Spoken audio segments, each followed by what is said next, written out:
Ya, kita sudah tahu bahwa Hasto Kristianto ditetapkan menjadi tersangka oleh KPK.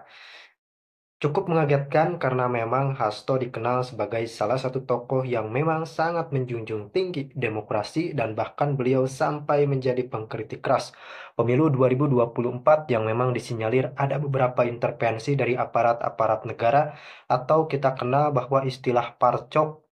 Istilah parcok itu adalah dari PDI Perjuangan rekan-rekan karena memang PDI menyikapi adanya indikasi intervensi-intervensi dari aparat negara untuk memenangkan salah satu pihak di Pilkada 2024. Namun setelah diselidiki, hal tersebut ternyata tidak benar adanya dan bahkan buktinya pun tidak ada.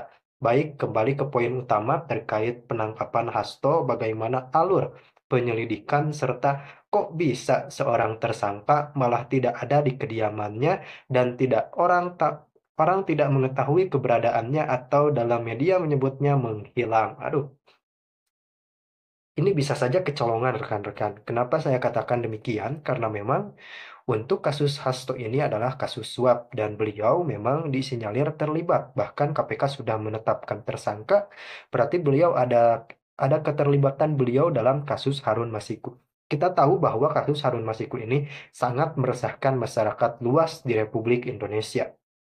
Bagaimana tidak, beliau buron beberapa tahun, bahkan tidak tersentuh oleh aparat karena memang tidak ada yang mengetahui keberadaan dari ex kader PDI Perjuangan ini.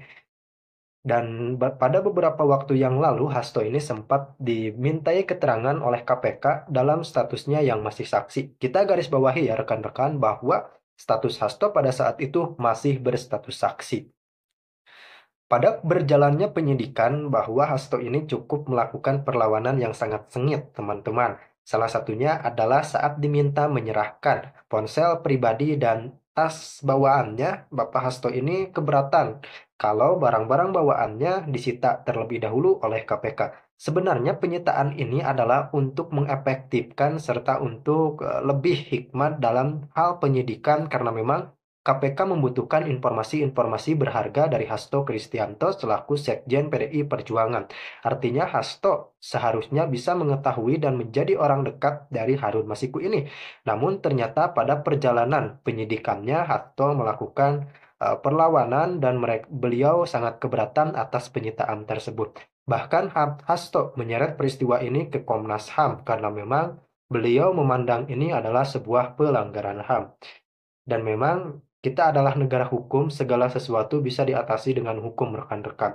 Jadi memang kasus-kasus seperti ini sangat rumit. Kenapa saya katakan rumit? Karena memang ini kasus yang telah berlangsung lama, kemudian sempat terbengkalai beberapa tahun lamanya. Dan memang kenapa terbengkalai? Karena yang bersangkutan, tersangka utama Harun Masiku ini tidak diketahui keberadaannya. Jadi memang kita bisa dikatakan ini buntu, namun KPK ternyata tidak diam saja rekan-rekan, melakukan penyelidikan demi penyelidikan, serta mengumpulkan bukti-bukti yang otentik karena memang untuk menetapkan status sebagai tersangka ini tidak bisa sembarangan karena memang KPK ini adalah lembaga hukum, lembaga yang independen dalam menangani kasus korupsi. Tentu saja dalam penetapan status tersangka tidak bisa mencela-mencela dan sedikit bukti.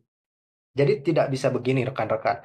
KPK ini tidak bisa menetapkan status tersangka hanya berdasarkan disinyalir menurut fakta dan berdasarkan opini. Tidak bisa atas dasar hal-hal tersebut karena memang tidak menunjukkan kebenaran yang otentik. Lalu bagaimana sih KPK sampai bisa menetapkan status tersangka? Ya, begini alurnya. Penyidikan, kemudian wawancara biasa ditecar beberapa pertanyaan yang bersangkutan.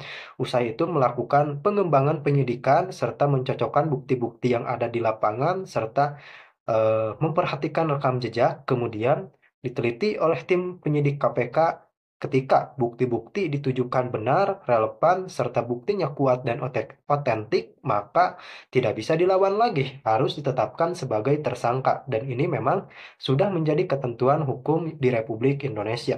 Tidak ada isu politis dalam hal ini, yang ada memang ini adalah pengembangan dari kasus Harun Masiku yang buron cukup lama. Dan ini memang ketika kita berbicara politis, maka saya rasa sangat tidak etis karena memang KPK telah bekerja keras untuk melakukan serta mengumpulkan bukti-bukti yang ada dan sah serta otentik dan dapat dipertanggungjawabkan. Tentu saja kita harus apresiasi langkah-langkah berani dari KPK untuk menangani kasus-kasus seperti ini.